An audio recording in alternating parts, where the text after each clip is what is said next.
You're listening to Hayes Radio Network, Cannabis Lifestyle Radio. Yo, picture me rolling. I'm over here trying to roll a joint. My papers are flying away in the AC, but it's all good. I'm gonna get it handled. I'm usually more prepared, but we were all in a rush coming in. So, back in a little groove recording, and I got somebody that I've been trying to catch up with for a long time. He's a big supporter of Foreign and the homie, and I'm a big fan of his because they grow fire shit. And my buddy Chris, Dr. Dank in the house. What's up, Chris? How you doing, bro? What's up, man? How you doing? Thanks for having me out. He's got his homeboy Marcus here too. Mark's mic'd up. He's over there rolling a joint. Let's talk about that massive greenhouse y'all got out in Adelanto at Tikun. You want to tell us a little bit about that? Oh man, yeah, that thing's a whole nother level in my opinion. 80,000 feet in the greenhouse. Next gen greenhouses, full automated depth house. We have, fully automated systems everywhere from light depth, shade cloth. You're talking evaporative cooling systems. Yeah, so when people, for the people that don't know, this ain't your grandpa's greenhouse. This ain't a hoop house in the backyard or something like that. This is in, mixed lighting cultivation. It's indoor that you get to use the sun as a, all day power source as well. And it's next level because everything is controlled and you're controlling your environment, mastering it like you would in an indoor setup as well. Let me ask you about that. So, since you come from an indoor background, I'm sure, how do you like it? You mean like how do I like the greenhouse compared to an indoor room? Yeah. Oh man, I love the greenhouse. There's something special about being in the sun. Do you find that the work? Because I know that I've seen that sometimes there's depth that actually tests higher in THC percentage than its indoor counterpart. Yeah, and it's got to do with the power of the sun. I mean, nothing can duplicate that. That's the thing. It's a spectrum, and then the power that comes with it. For example, when you're in an indoor room, PAR reading or PPFD reading might be 750 to 850 at canopy height. If we were to go outside in Adelanto on a hot day, it might read 1800 to 2100. So everywhere there, we're actually taking away intensity at all times, and we're basically filtering 50 to 60% of the light before anything happens. So before it gets into our greenhouses, we're cutting half of it immediately. Yeah, so it's too much. It's too much light. Yeah. It would just torch. It would torch them. It would torch everything. Yeah, it's definitely not a game of like, give me the maximum everything. It's balance, right? It is balance for sure. Yeah, we find that like I think when double-ended bulbs came out, we learned very fast that they were a little hotter than the old single-ended bulbs that we were used to, and that they definitely degraded the quality of the flower. I feel like I've seen a drop-off in quality since we switched to those indoors. There was nothing like an old Washington hood with the Hortolux bulb. It grows fire flower, So Tikun's doing big things over there. For those that don't know, Tikun Olam is an Israeli company out of Israel, correct? Yes, correct. And they're one of the biggest in the cultivation business worldwide, aren't they? Yes. We have many countries around the world. That are Tikun Olam branded, and many states now, and more states opening all the time. Florida, Delaware, here. And Israel's been leading the charge on the medical testing and research, scientific research that they've been doing on cannabis for, they're much more forward with it than most countries have been. And they've looked at it as medicine and been willing to actually do the work and find out what is the positive and what could be the negative benefits of cannabis as medicine and as a recreational substance. Oh yeah, and that was the thing. In Israel, it was not frowned upon as far as, once they found out there was medicinal benefit, they had to find out. They're really a culture of leading edge and of kind of breaking boundaries, medically especially. There's not too many limitations they'll put when it comes to saving people's lives as far as like the research and the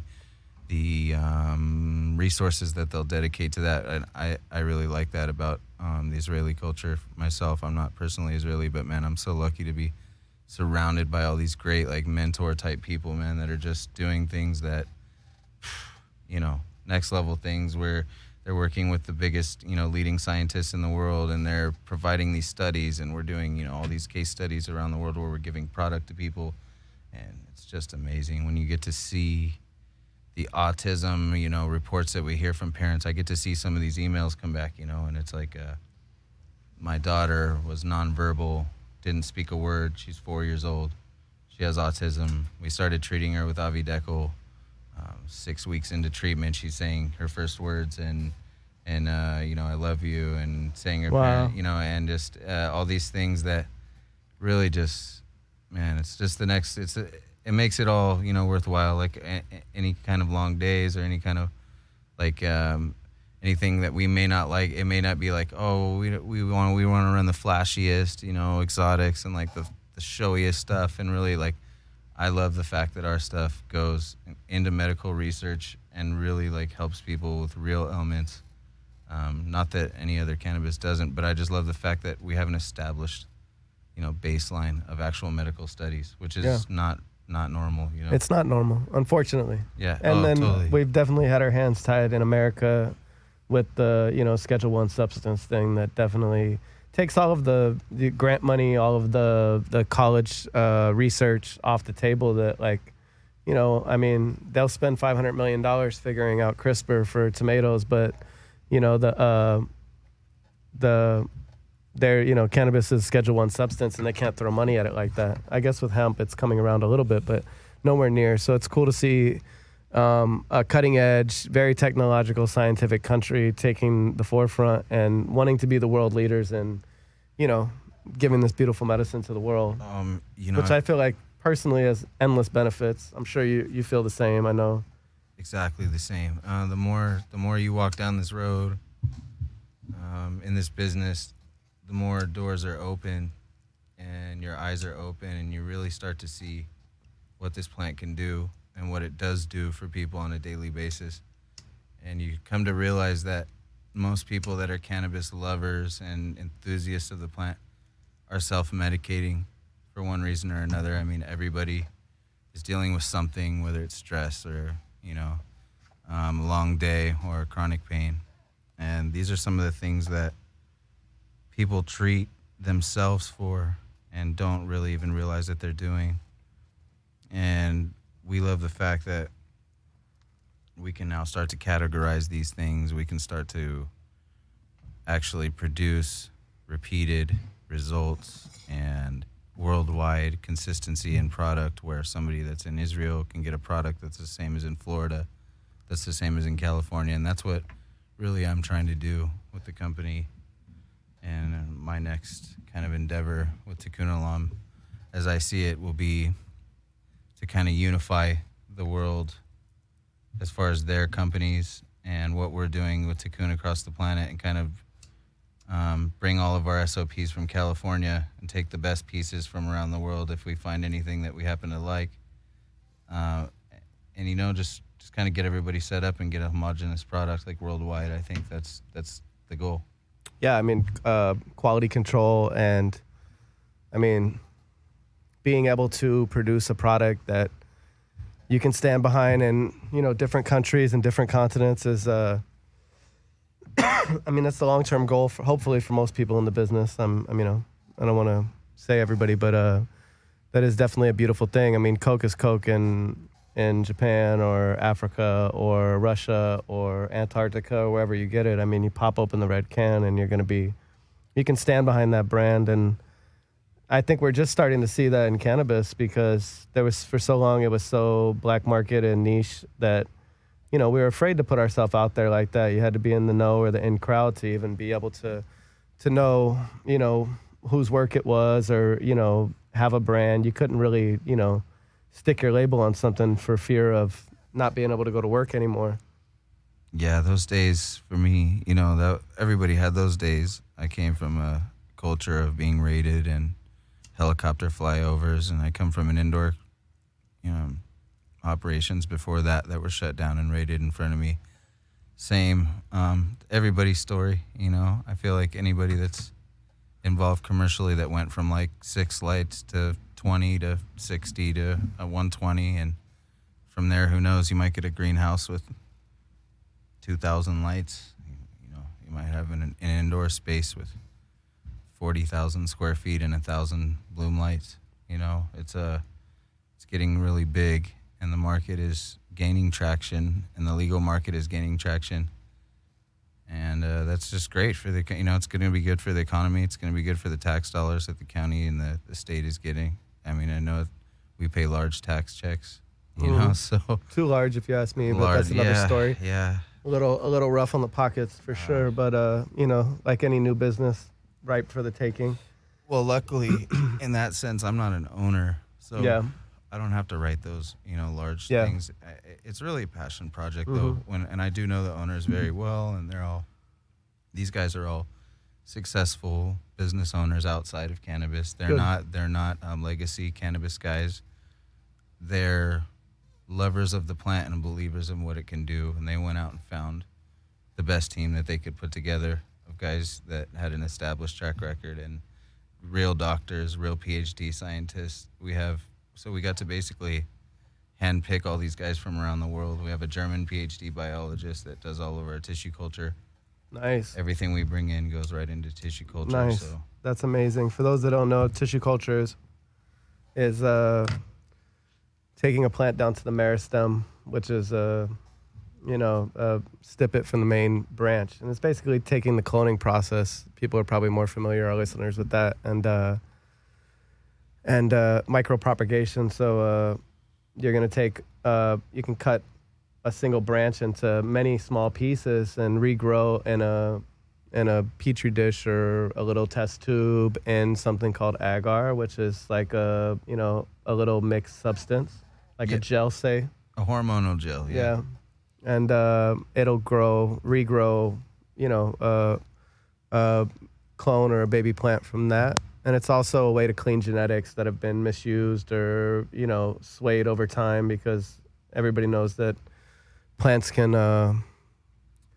their genetic traits can start to lean over time based off of environmental stress and other things of that nature. So you definitely are getting the best clean cannabis from tissue culture for sure. Yeah, I'm a big fan of the tissue culture process. I've seen a lot of plants, all the old OGs, and Yeah, so how is that? So I would love to bring back some of these old OG cuts that have just been, I call her Valley Girl because she's been around the block for sure, and she's just like, the same one that was bro, 2001, exactly. 1999. Exactly, those and days. she's not the same anymore because she's worn out and she's been misused, and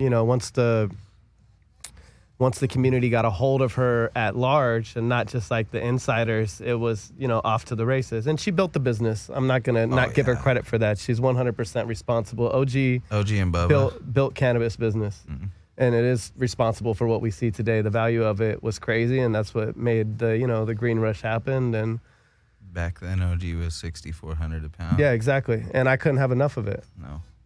And like $600 ounces all day, and people they're paying them, you know what I mean? $550 in my neighborhood, yeah, 500. If you could get that real OG, and that's where it gets its name from anyway. Obviously you're friends with Kenji, so I'm sure you know the story Kenji. well. What's up, Kenji? And it stands for original because, everybody said Kush. Everybody, I got that Kush, but you don't have that OG. You don't have that original. You don't have that real cut, Yeah. Back then, when somebody told you they had Kush, 9 times out of 10, it was going to be Bubba. Yeah. If they even had Bubba. Yeah, or a master. Maybe if they couldn't have Mm-hmm. Bubba, maybe they had a master or a Hindu. Mm-hmm. But if you had that OG, that super potty, that super Galaxy One, the gas, the pure lemon gas. Yeah, there's nothing like that. I remember with my car, I had an E-Class, an E430 Mercedes in like 01.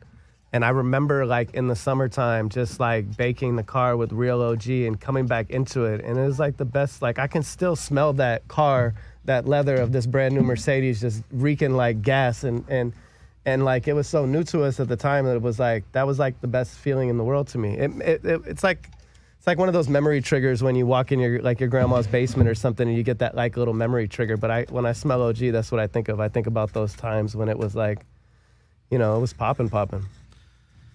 You know, that people do still want OG, and a lot of people still love to all the smoke smokers, OGs. all the Yeah. smokers are gonna smoke OG People don't like to grow because it's it. strong. People don't like to grow it You know, anymore. and like, look, it's not as valuable anymore. You know, so the value has gone down, and she's kind of a finicky bitch, and she's hit or miss even when you're good at it. You know, you could have been growing OG forever, and we still get bad runs. It's just part of the deal. You know, she didn't want to act right, or you know, the plants didn't just thrive all the way through the cycle, and you know, she doesn't hit the par. She's mold prone. She's got issues. She doesn't like heat stress.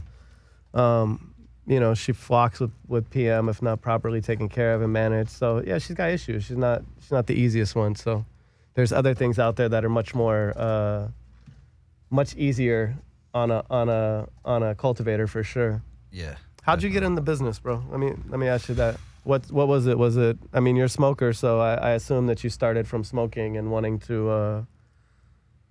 Yeah, man.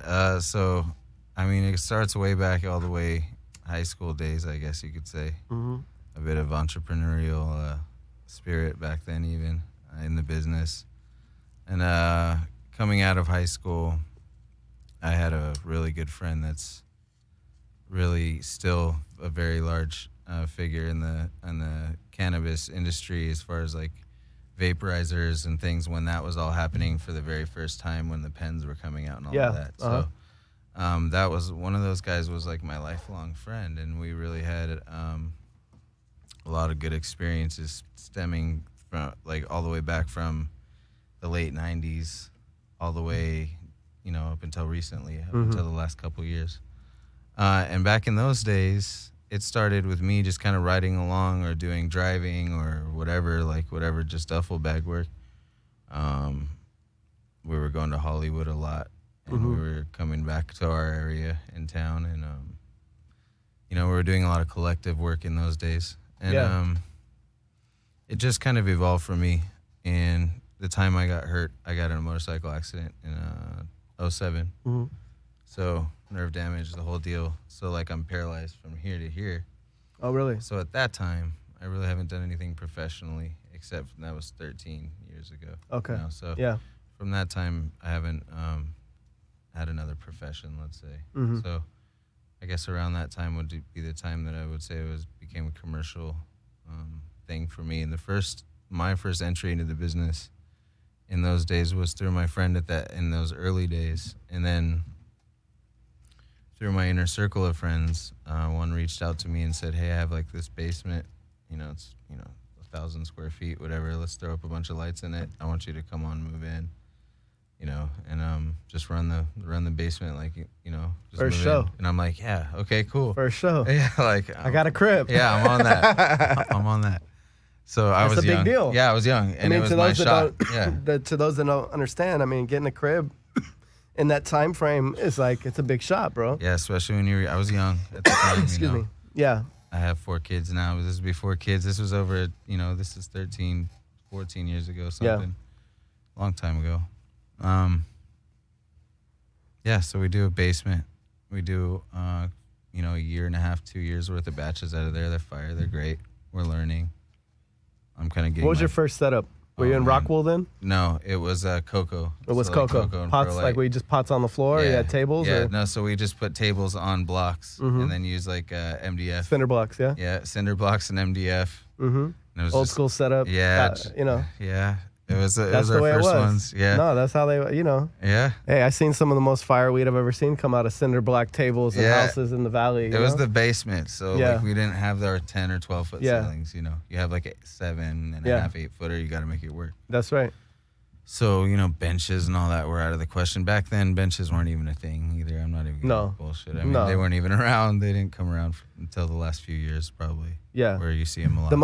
The most advanced setup I seen back then, my homeboy Corey had a house, and he's actually, I think he's the first dude that I ever trimmed for. He had a house growing Bubba, and this is probably 2000-ish, around that time frame.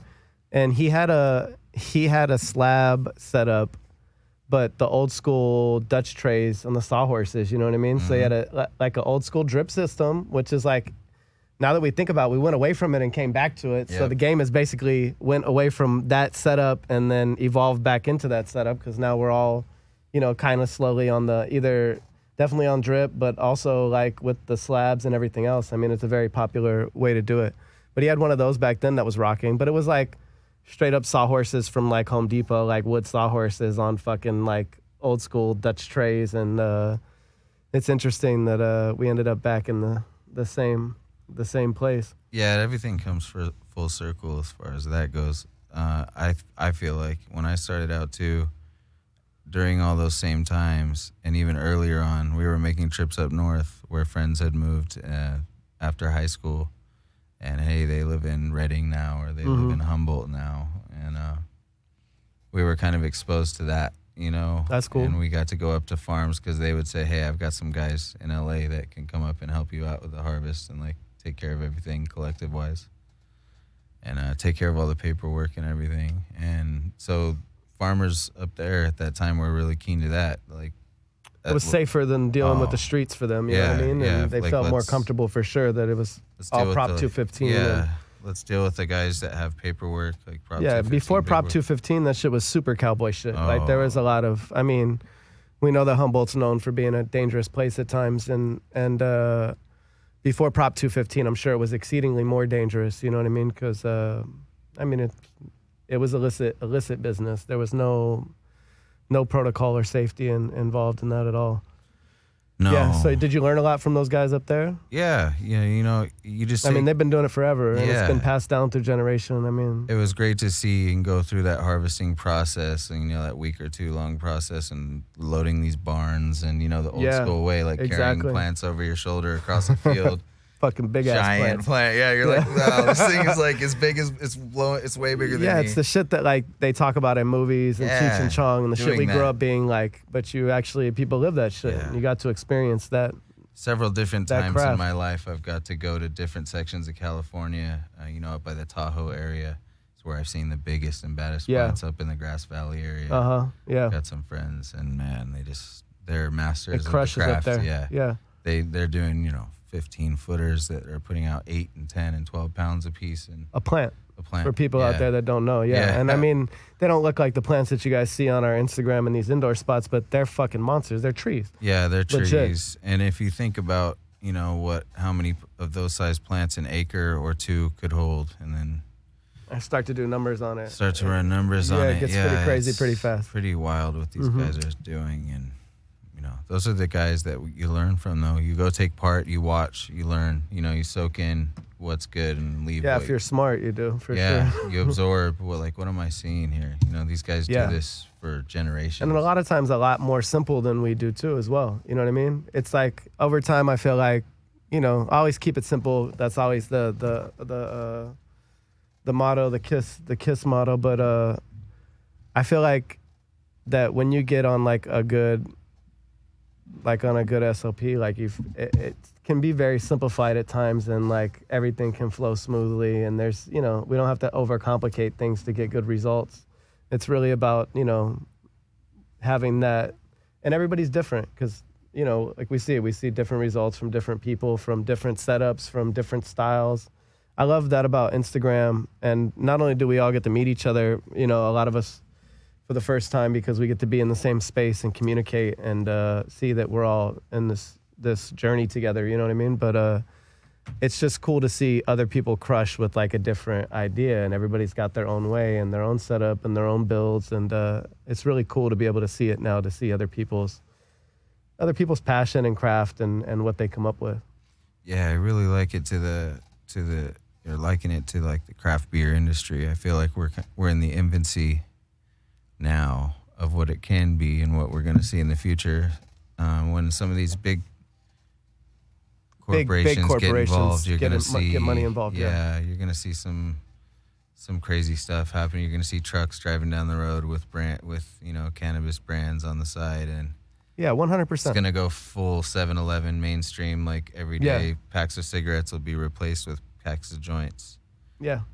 That's going to happen. That will be the future, yes. Yeah, that's for sure going to happen. And as far as I'm concerned, I mean, I know we're similar in age. So, like, I was talking to my girlfriend about it today. I'm like, they used to smoke fucking cigarettes with us in the car with the windows up and shit back in the 80s when we were growing up. And like, that was normal. I was talking to her about it. So like, sending your kid to my mom used to send me to the store or the gas station with a note, bro, to go buy her beer and cigarettes, and that shit would work.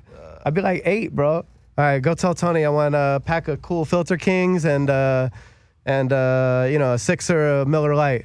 Okay, Mom, can I get a Snickers or like whatever? And you literally walk over to him, just give him this note. It'll be okay. Yeah, please give my kids cigarettes and beer and let them go back to the house with it. So they have no. It was a different time. Yeah, and obviously it's funny because our parents cannabis was so vilified at the time that it was like the worst, the fucking gateway drug, and it was terrible and this and that. And I'm like, y'all made some really questionable parenting decisions during the 70s and 80s, bro. There's some weird ass shit going on. So I don't think that you guys needed to smoke a little weed and chill the fuck out. Yeah, luckily for me, my mom was like cool and straight and like had everything together. My dad, however, that's a whole nother story. Show within itself. Yeah, I mean, I think we find that with people, we all come from interesting backgrounds, no matter who it is, and that they're all relatable in a certain way, Yeah. And it's cool to have that balance because you could take it either way. It could help you. I like that story about the dude that had an alcoholic as a father, and then he had 2 sons, and one son doesn't drink, and one son does drink, and when you ask the one that drinks, what he thinks about, why it is that he's alcoholic, and he says, well, look, with a father like that, like how would I be anything different? And the one that doesn't says, well, with a father like that, why would I want to take a drink? Life's what you do with it. Yeah. It was just different those days, though. I remember being in Denny's. Yeah. You'd go to the bathroom. Denny's was the shit, yeah. And what you'd see is a cigarette machine. Oh, 100%. And back in those days, even, I don't know why all of us, but like everybody I seem to have this conversation was like, I used to do that too. We would go like, and it was terrible, but we used to go like steal cigarettes. My dad smoked cigarettes. So we would like take the butts, and all that as young me too. kids, young. 100%. Like 7. Same hustle. I was on the same shit. I'm taking that. I'm taking a lighter. Like we're smoking anything we can get our hands on. This is being young kids. Yeah. I've smoked canned Boogler menthol tobacco out of like a 2-foot fucking graphics plastic bong. Oh man. Regularly for like a little period of time with my homeboy because that's what we had to smoke. Yep. We had a bong and we were smoking Boogler. And let me tell you, Boogler rips out of an old school bong when you're a little kid, bro. That shit is gnarly. It'll knock you back. Yeah. I mean, that shit would fuck me up right now if I took a big ass rip off of a bowl of menthol tobacco. But yeah, I was telling my girl that too, that like if you went to Wendy's, I remember the gold ashtrays they have. It's one of my earliest memories is that they used to have these little fucking tin gold ashtrays that would be on every table because they had a smoking section and a non-smoking section, even in fast food restaurants. And these little ashtrays were like, I would steal them and take them home with me and whatever. And it's like, it's one of my earliest memories of seeing that because that's like, that was normal. People smoked, There was an ashtray. I told her there was an ashtray on every seat. It didn't matter if you were on a fucking airplane or like, most places had like, if you were on a little seat, it had a little ashtray in it. Every car did. That was just part of the thing. People smoked. Most definitely. And it's still, if you go anywhere else in the world, they still smoke like that. Oh, yeah. You go to Asia, they smoke heavy. Oh, we don't even know heavy. what smoking is over here. Europe as well. Europe, same. Yeah. I mean, I was a cigarette smoker, so I get it. I was for a long time, too. And this is the one thing I tell people, like, there's nothing else, any other substance that I've done in my life that is addictive like that. Because, like, any other thing, I can see some type of personal or at least, like a personal benefit from it. Like, I like the way alcohol tastes and makes me feel, or I like, ecstasy because it makes me feel amazing, or psychedelics because I trip out and I learn stuff, or, everything has like a positive vibe. Cigarettes, there's nothing good about it. Nothing. It smells bad. It tastes like shit. It's a gross habit. And I want to fucking do it nonstop. You know what I mean? Like, I can still see somebody light a cigarette and want to fucking take a hit, bro. Yeah, Hey, would you pick up somebody else's joint out of an ashtray and light that motherfucker and take a rip just at a random fucking place? No. But No. when I was smoking cigarettes, I'd pick up a fucking butt if I didn't have a cigarette, and I would take a rip of that motherfucker at an man, ashtray. We no grew up doing that way. shit as kids. No, I can't do that. Yeah.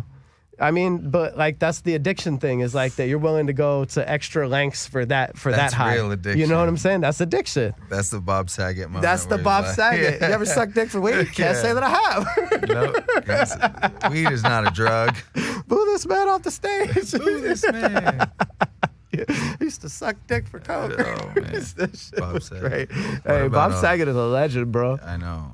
Not only did he bring the funny videos to us, but he's a great comic. Most people don't know that he's a pretty dirty comic too, even though he's, one of the best, I feel like, and not quite the contrary to his character on Full House, which we all grew up with, which was I mean, he was the dad, bro.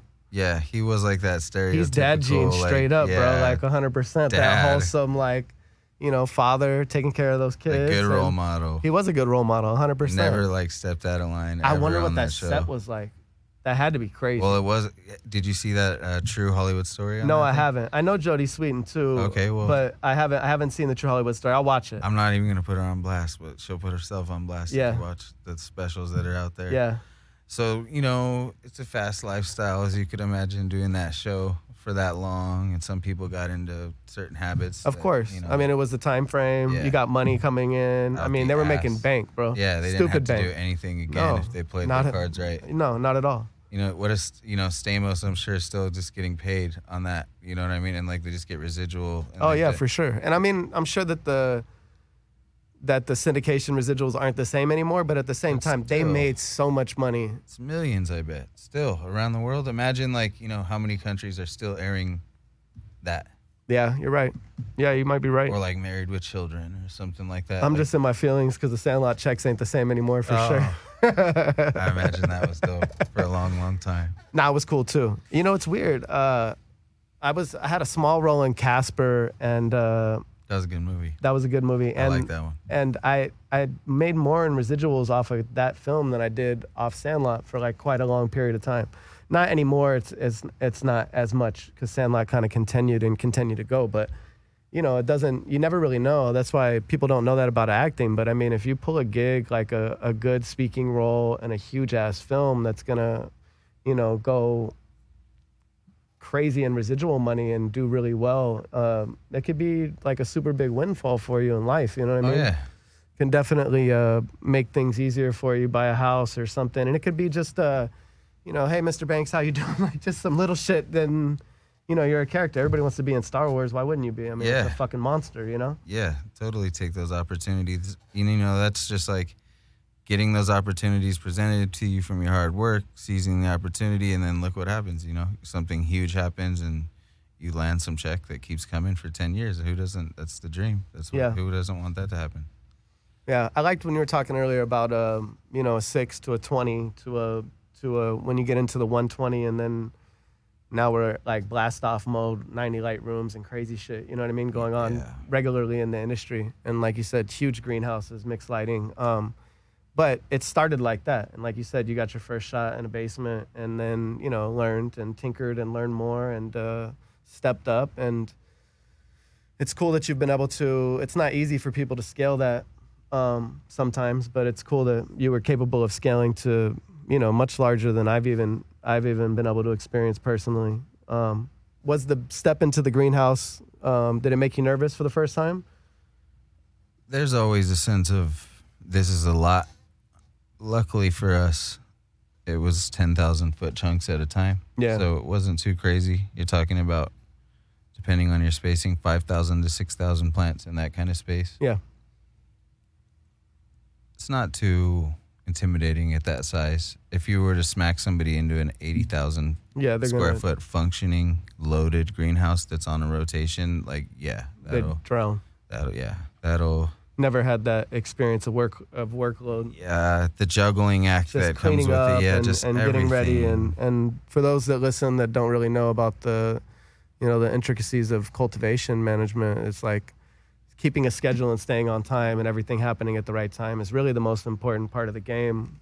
So I definitely think that anytime you step into a big spot like that and it's already going. If you're not scaling it, then it definitely can be some bumps in the road. Oh, there's all kinds of things. There's systems, first of all, that have to be dialed in and working right in order for things to even happen, right? We know about VPD. Mm-hmm. We know about, desired temperature range and desired humidity range that's ideal for cannabis to be AAA, you know? And everyone has their idea of what those parameters are, so it'd be nice. And what you're used to is an indoor room where you set the controller or you set your thermostat and you get as close as you can to that and you live with it, but it's very, very consistent and the environment is very, very consistent. And that's where, in my opinion, indoor, is going to always have that little edge.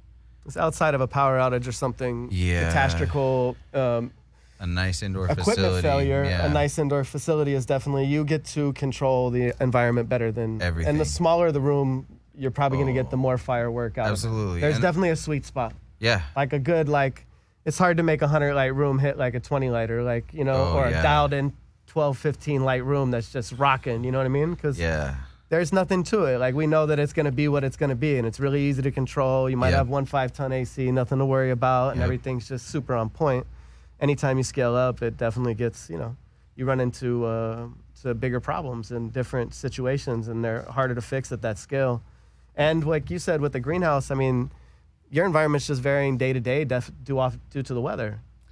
You're back to real farming. Oh, yeah. It's fully, there's no HVAC. So we're not talking about indoor buildings that have positive pressure AC. We're talking about negative pressure evaporative cooling. Yeah. We're talking about a central corridor with exhaust fans on the top that pulls air through both sides of the greenhouse, where it looks like about a 4-foot tall cardboard looking, gauzy looking section that we call a wet wall. That has cascading water that cascades down at varying rates. We have a valve. Usually it's wide open during times like this. Yeah, so for people that don't know, it's kind of like a radiator setup with a car. Same type of idea is that water running through something metal and air blowing through it will cool it down, and it's a recirculatory system. Yeah, it's a large swamp cooler. It's a swamp cooler. It's exactly what it is, yeah. So your intake air is forced through, imagine a wet sponge, and imagine it's 5 to 10% humidity desert outside, and it's hot. It's 100 degrees. It's 110 degrees. It's 115 degrees. It's going to drop you down into the 85 or 90 degree region when it gets really, really hot like that, and we've seen temps of 92, 93 even inside. Yeah. That's where we're at the mercy of the environment to a certain extent. Yeah. And that's where strain selection experience. Exactly. And it all comes back to breeding because, that's where we stay ahead of the curve, is definitely in the propagation room and breeding and finding things that will weather well and be able to be used in those environments. Other things won't, obviously. But how do you think the plants like the 90s? I've seen some pictures of them praying sometimes when it gets that hot. If an AC goes out, there's always that certain if varieties. They have enough water, certain varieties that'll just thrive in it. But overall, it's tough, huh? Overall, yeah. Overall, for me, it's a quality killer when you start, and it's a yield killer. It is, huh? It is, yeah. The plant, to me, in my opinion, once you get past about 86, 87 degrees is about the borderline. Yeah. Anything higher than that. It starts to degrade That's trichromes. degradation, yeah. And you're going to get certain level of oxidation, a certain level of darker color, a certain level of rougher look to the trim, a certain, you're taking it down. Just imagine a 10 out of 10 possible, you're just taking notches out of that possibility. Now you're hoping at best to see an 8.5 or an 8.0 out of the situation out of 10. Yeah, so in a big setup like that, I mean, obviously the work in December is different than the work in the summertime. Oh, yeah. Or the stuff that comes in the fall after the summer. Our best stuff that's hit so far is actually really early on with the low, pretty low light levels. Yeah. Spring actually is when the light just came out in about April. The light comes about middle of April is when reasonable amount of light, when I say that, I mean 700 to 750 PAR, showed up at our canopy. That's when we were able to do really, really nice quality, just touching on indoor quality, but really has a different effect because we're using a living soil base there at that time. Oh, you are? Yeah. So it really has that old school, sticky type of, a lot of terps. How was the going quality? on. Very flavorful to that, right? Yeah. Everybody, and we had great results. We had THC results all the way up to 31.5, I believe, with our garlic cane. Wow. And we had our OG hit 26.5, I believe. In a greenhouse. Yeah, THC, not total THC. Yeah. Total cannabinoids were like 30. So super on par with High. indoor setups, Yeah. you know, especially with the OG. Cause, Yeah. Our Kush cake was 28.5. Yeah. Our gelato was like 29.5 or 30. Right in that This region. gelato, I'm smoking their gelato 33 right now. That was indoor actually, but it was incredible. You It's like a that good one? Larry Bird, yeah. Thanks, man. It's hard to Appreciate that. find. I'm not a big gelato guy, and it's Uh-huh. hard for me to find a cut that's like super solid that I really like and rock with. But when the 33 is done right, the Larry Bird goes hard, and that was a nice one. Thanks, man. Yeah. Appreciate that. That's my guys. 818 Brands knocked that one out. Yeah, Champions over there. that's right. Yeah, I've seen their stuff, and the pictures look great. Everything looks really healthy. It's pretty cool. Yeah, those are my boys over there too. They're doing a lot of good work over there, and gotta thank them for the fine flowers today. Yeah, I appreciate it. Thanks to the guys at 818. What's next for Tikun? Since you're leading the state, are you going to be, is there new facilities I'm sure they got going up? Are you going to be going to bigger greenhouses and bigger pastures? Well, I don't want to speculate too much on that. I do know that the initial plan called for 3 phases where we are, Yeah. and we would be in phase 1 size currently. And I do know of some interest in expansion. It's just a matter of, I feel like, seeing what the market's going to do in the next few months. Yeah, I understand. Thank you. Yeah, I totally understand that, because anytime you're at that scale, I mean, it's a big risk to Yeah. double and not know what's going on. Unless you're getting deposits on everything ahead of time, minimizing your risk that sense to where people have and that Yeah, really, for those- luckily that's the case for us. Those that don't know, I mean, the expenses involved in a large scale cultivation is immense. It's Staggering. It's a huge percentage of gross and people are, you know, Just I don't even imagine think the hiring, government takes into account for the fact that this is, you know, a very, very expensive project, you know? Yeah, just in our location, imagine, 30 to 50 people at any given time. Yeah, it takes a lot of people to grow fireweed on a large scale. There's no Yeah. way around that. No. People think there is. You can automate the shit out of everything, but at the end of the day, you got to touch the plant. I'll tell you, at the end of the day, we ran for the first, from October of 19 until just early this month with 7 to 9 people. And at times, in the beginning, it was 1 extra guy and 3 extra guys. And we were having, mechanical systems issues that my guys up there at Tikun just stuck out and slept next to heaters and got in accidents with big rigs and took an Uber and still went to work just left their car on the side of the road and just went and to man the greenhouse and just Solid ass people. Stuff. Solid ass squad. These guys, yeah. And that's what it takes sometimes, because life happens and we know that it's dependent upon us, Yeah, and you got to feed the plants. These guys go so hard, and I'm so grateful for these guys. I get to do things like this because of their effort. That's true. I mean? Yeah, because it's at the end of the day, it's your responsibility if it's your show, and if it takes a solid squad for you to even feel comfortable. I know how I am, and for me to feel comfortable, it's I don't have to worry about it, and that's not something that as a cultivator we're always worried about shit. Yeah. Checking cameras, checking this, everything, because at any moment 100%. We know that anything could go wrong. Could be a water leak, could be this, could be that. You have to learn to kind of disconnect almost, and you have to have that all right, if there's an emergency or something's way out of parameter, get in contact with me. But I like to give people a lot of rope.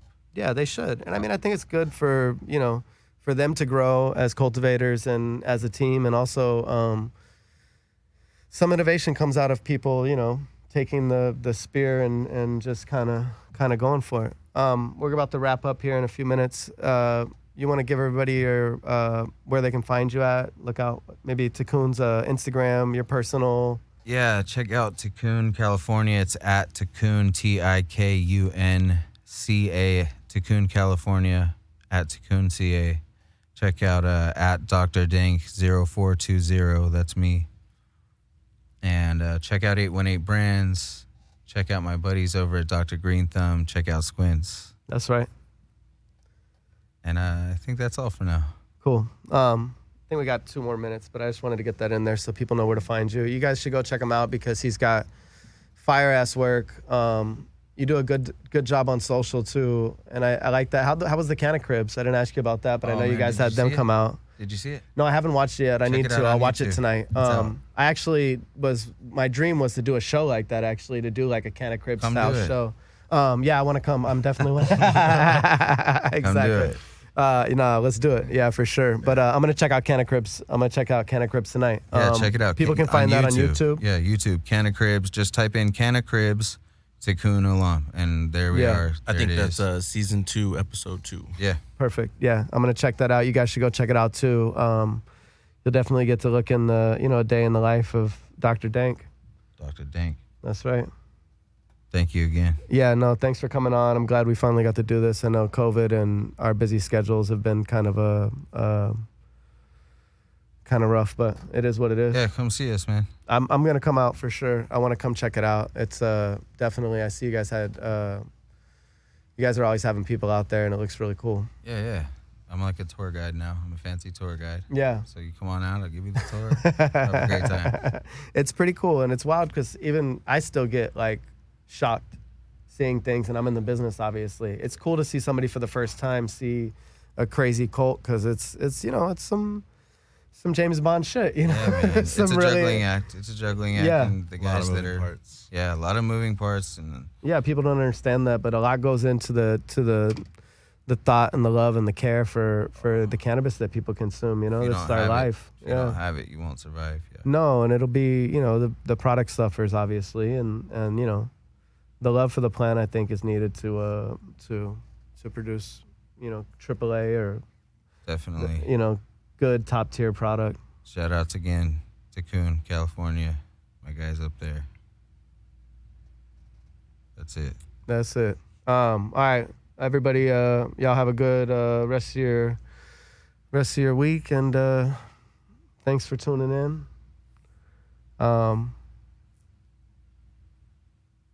guess we got more time. Andrew's over there on his phone or something. I'm waiting for the outro music. All right. I'll have him edit. We're still here, just kidding. We're still here, just kidding.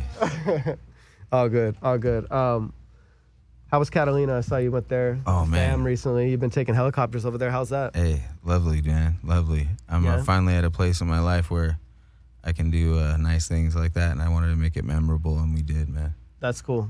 Yeah, I haven't been to Catalina since I was a kid. I actually shot something there when I was younger, but it's a beautiful place. I always wonder about that. I'm like, man, I wish I had a log of movies made in Catalina. When I was over there, I was thinking about watching the Catalina probably a movie. Whole bunch. I bet there is. I heard bet there Island is of the Blue too. Dolphin was about there. Yeah. I mean, it made sense. I mean, especially back in the early days that they would use it as an island set because it's right there. You know what I mean? It's really close. And it's just a boat ride or a short jump from Los Angeles. And the boat rides are not super cheap either. No. So, and if you're concerned with any kind of being around a bunch of people, whatever.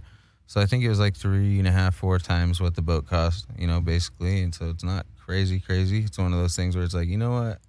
This I'm is just worth going it. to step up and do it for my family, I'm sacrificing time away from them with all the work. So it's like, let me show them this kind of love that I never got shown when I was young, Yeah. So that part of it felt good to me. That's awesome. And that's what life's about. I mean, I think that, my kids, luckily I can work hard enough and provide for them and give them a life that I didn't have. I mean, I had an amazing childhood as well, but they definitely have a better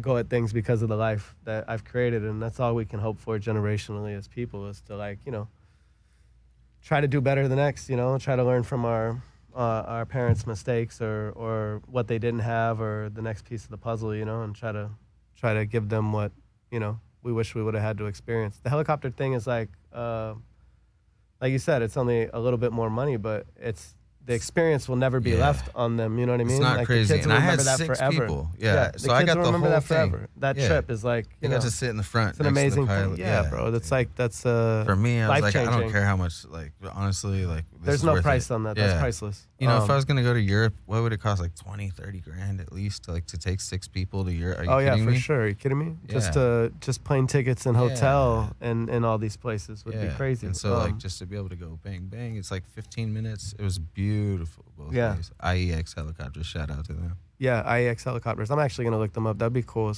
They do tour. They go like Hollywood. They do all kinds of cool shit. Do they? And for like 1 or 2 people, it's probably like $300-400 round trip. It's really worth for a it. person. Yeah, that's cool. I have a friend that shoots pictures, and he does a lot of helicopter stuff, shooting LA. I'm in love with helicopters now. Yeah, are you? Yeah, I was like an airplane guy before that. I was Yeah. always into airplanes and small planes and actually flying small planes a bit when I was younger. Okay.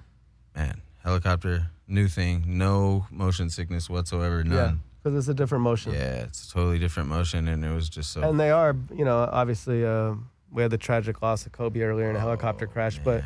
but they are way safer than planes in most senses. Yeah, and on that note, one of my good friend and boss, one of the owners at Tikun, showed me a picture. He goes, "That's crazy that you went on a helicopter too to Catalina. Here's my picture that I went to Catalina on. Here's the chopper." He goes, "When Kobe's chopper crashed, I said to my wife, 'Hey, that looks a lot like the one that we took to Catalina.'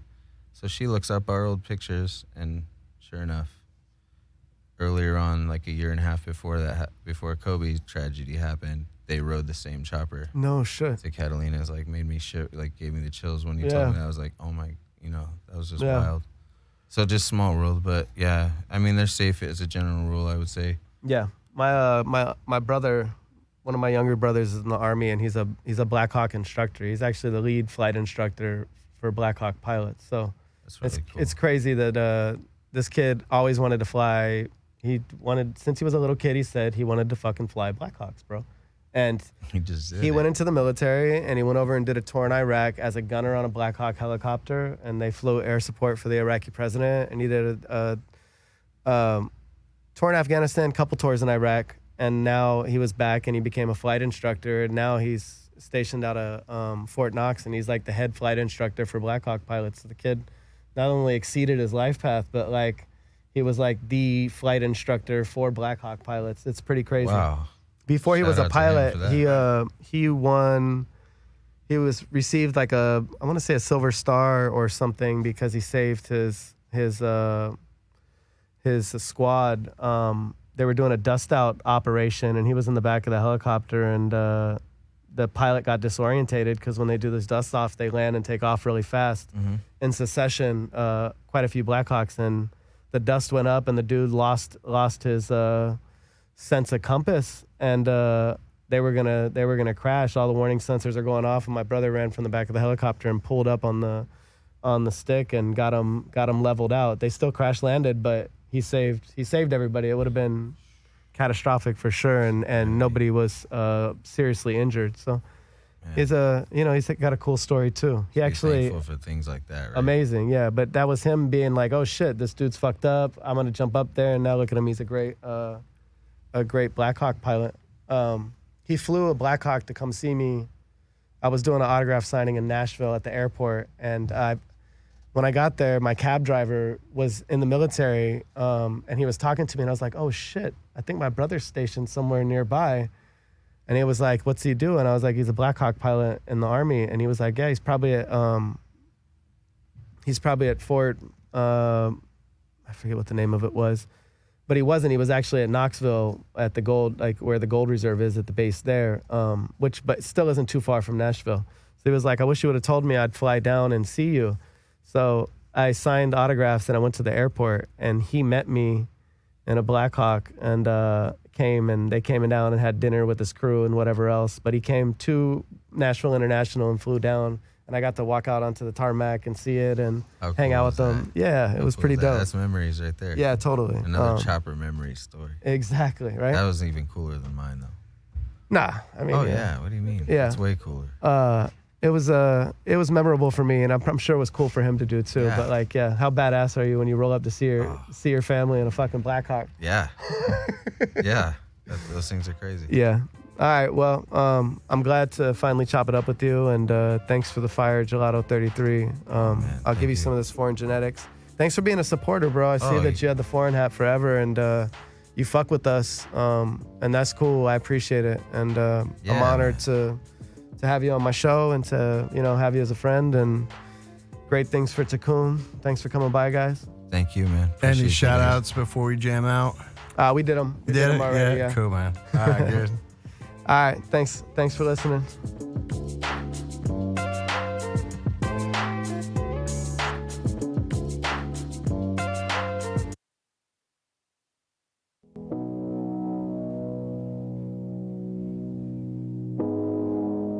You're listening to Hayes Radio Network, Cannabis Lifestyle Radio.